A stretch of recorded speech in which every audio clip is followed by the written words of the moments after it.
Hey folks, welcome to Regular Guy DIY. Today we have a YouTube short to show you how to install an over-the-counter or over-the-stove microwave.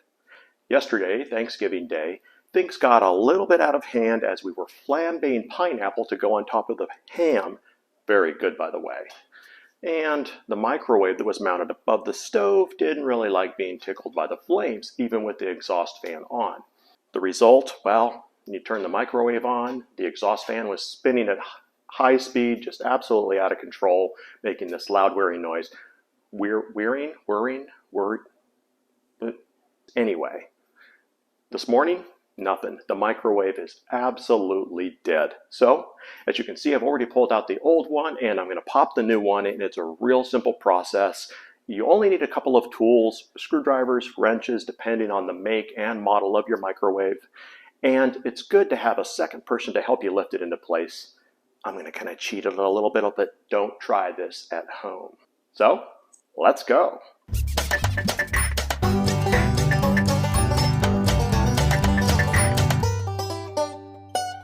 As you can see, this exhaust is a wall exhaust as opposed to a vent being in the top of the microwave. So we are going to configure our microwave for a wall vent. On the back of the microwave, we are going to remove these two screws. Next, we're going to remove these two blower screws.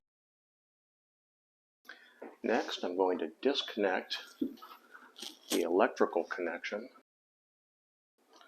And now we're going to lift the motor out.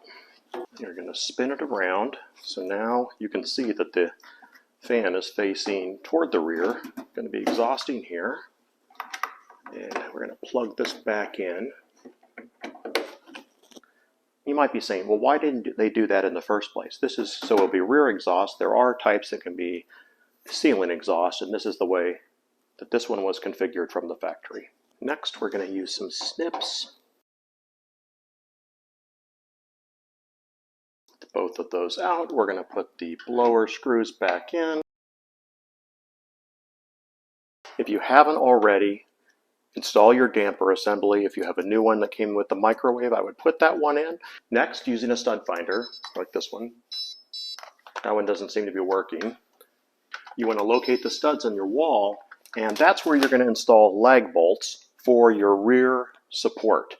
Your instructions will give you all the measurements you need to know exactly where to mount your lower support bracket and the distance that it needs to be from the top of the microwave to the bottom. Some microwaves even come with a cardboard template that you can place on the wall. That way you can just mark your screw holes on the supports and the wall studs, and then drill a hole, put in the lag bolts, and then you're good to go.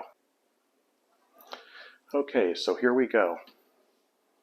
I highly suggest that you make this a two-person operation. I've done this a few times and I have a little bit of a system, so I wouldn't try this.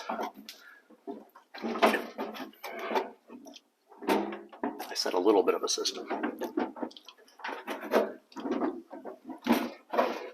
So the first step is to lift the microwave up.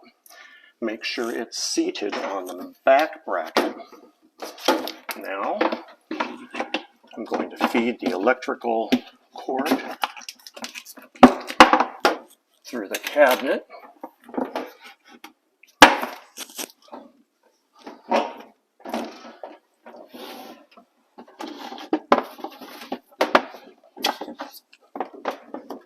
Okay, and then while I'm holding this in place with my knee, I already have these holes pre-drilled.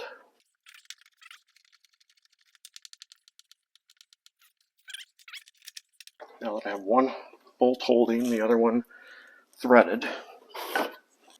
Here you can see my first bolt, and then this one we're going to snug up. Now we're going to plug it in.